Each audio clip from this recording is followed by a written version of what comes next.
Hello வணக்கம். இது உங்கள் சிவி சோன் சொல்லாமல் எப்படி இருக்கீங்க? இப்போ பார்த்தீங்கன்னா ப்ரொமோட் வந்திருக்கு. இந்த ப்ரொமோட்டை பார்க்கும்போது நமக்கு வந்துட்டு இவங்க தெளிவாக ஏதோ ஒரு சம்பவம் பண்ண போகிறாங்கன்றது நம்மளுக்கு நல்லாவே தெரியுது. எனக்கு என்னமோ இதை பார்க்கும்போது அர்ச்சனாவுக்கு வந்த மாதிரியே இவங்க வந்துட்டு சாண்ட்ராவை வந்து க்ரியேட் பண்ணுறாங்களா? இதெல்லாம் வச்சு பார்க்கும்போது கண்டிப்பாக டாப் 5ல் வந்துட்டு சாண்ட்ரா வர்றதுக்கு உண்டான விஷயங்கள் வரப்போகிறதா அப்புறமா தோணுது. அதை பற்றி மறக்காமல் நீங்களும் உங்களுக்கு என்ன தோணுது சொல்லுங்கள். அதுக்கு முன்னாடி பார்க்குற எல்லோரும் நம்மளோட சேனலை சப்ஸ்கிரைப் பண்ணிட்டு பாருங்கள், லைக் பண்ணுங்கள், கமெண்ட் பண்ணுங்கள், ஷேர் பண்ணுங்கள்.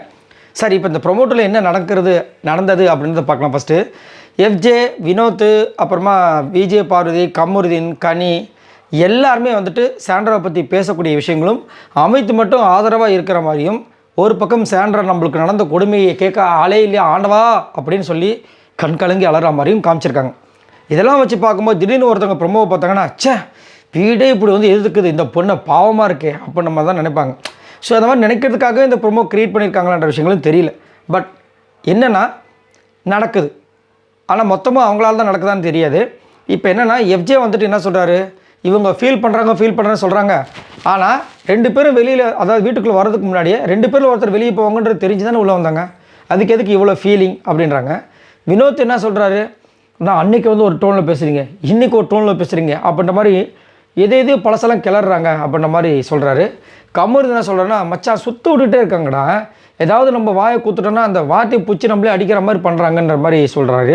திரும்ப வினோத் வந்து, எஃப்ஜே இப்போ நீ ஏதாவது ஒரு விஷயத்தை போய் ஏதோ பேசணும்னு வச்சுக்க உன் பக்கமே டப்புன்னு பல்றவாங்க அப்படின்ற மாதிரி சொல்லிட்டு, அதுக்கப்புறம் விஜய் பார்வதி என்ன சொல்கிற மாதிரி காமிச்சிருக்காங்கன்னா, இந்த அமித் வேறு அங்கே வேறு போய் பேசிகிட்டு இருக்காரு, அதனால தான் பிரச்சனை, நீ கம்முன்னு நீ தான் அப்படி பண்ணிகிட்டு இருக்கேன்னு சொல்லிட்டு வினோத் வந்து விஜய் பார்வதி கலக்கக்கூடிய விஷயங்கள். அதுக்கப்புறம் வினோத் வந்துட்டு கனிக்கிட்ட வந்து சொல்கிறாரு, நம்ம ஒரு விஷயத்தை எடுத்தோன்னா அவங்க இன்னொரு விஷயத்துக்கு போயிடுறாங்க, திரும்ப அதை எடுத்து திரும்ப இன்னொரு விஷயத்துக்கு போயிடுறாங்க, நான் வந்து பொய்தக்கர் ஹாஸ்பிட்டலில் வேலை செய்கிற மாதிரி இருக்குது அப்படின்ற மாதிரி ஏதோ சம் கமெண்ட் பாஸ் பண்ணுறாரு. அதோட இந்த ப்ரொமோ முடிக்கிறாங்க.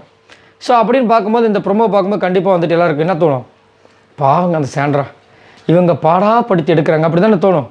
அதை க்ரியேட் பண்ணுறதுக்காக தான் சாண்ட்ரா பண்ணுறாங்கன்னு நம்மளுக்கே தோணுது.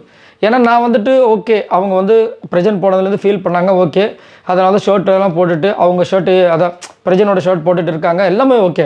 நம்மளும் அதுக்கு சப்போர்ட்டாக போட நிறைய பேர் வந்து இல்லை அவங்க நடிக்கிறாங்க அப்படின்னு சொன்னாங்க. இல்லை, ஏன்னா ஒரு ஹஸ்பண்ட் போனப்போ கண்டிப்பாக பிரச்சனை வரும், எமோஷனல் ஆவாங்க. அது மட்டும் இல்லாமல் திவ்யாவும் வந்து ஒரு சில விஷயங்கள் இவங்க நம்பி இருந்த விஷயங்கள்லாம் கொஞ்சம் எதிர்பாராத விதமாக ட்விஸ்ட் மாதிரி வந்துட்டு நாமினேஷன் பண்ணது, ஒஸ்ட் பர்ஃபார்மன்ஸ் சொன்னதெல்லாம் கொஞ்சம் அவங்களுக்கு கஷ்டமாக இருக்கும். பட் இதையே திரும்ப வந்துட்டு பண்ணி என்னை எல்லாருமே டார்கெட் பண்ணுறாங்க, கார்னர் பண்ணுறாங்கிற மாதிரி க்ரியேட் பண்ணால் அது நல்லா இல்லை.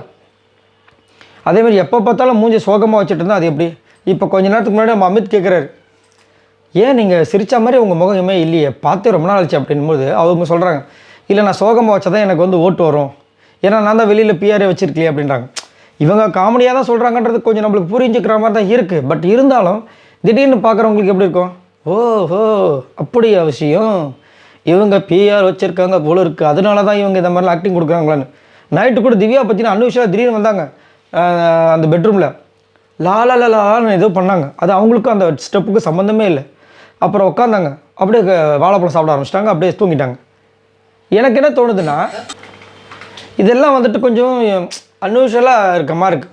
அந்த வெளியில் இருக்கிற அவங்களுக்கு வந்து நம்ம கொடுக்கணும் ஏதாவது ஒரு கண்டென்ட், அப்போ தானே அதை வந்து பின்னாடி பேக்ரவுண்ட்லாம் போட்டு செம்மையாக பண்ண முடியும் அப்படின்னு நினச்சி பண்ணுறாங்களோ. ஏன்னா திடீர்னு பார்த்தா ஒரு சில பேர் பண்ணுறதுல அன்யூஷுவலாக இருக்குது, அதனால சொல்கிறேன்.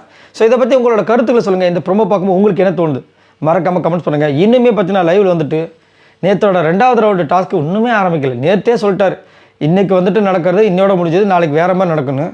என்ன டாஸ்க் வரும் நானும் வெயிட் பண்ணி வழி மேலே விழி வச்சு பார்க்குறேன். சரி, உங்களோட கருத்தில் சொல்லுங்கள். பாய் நண்பர்களே.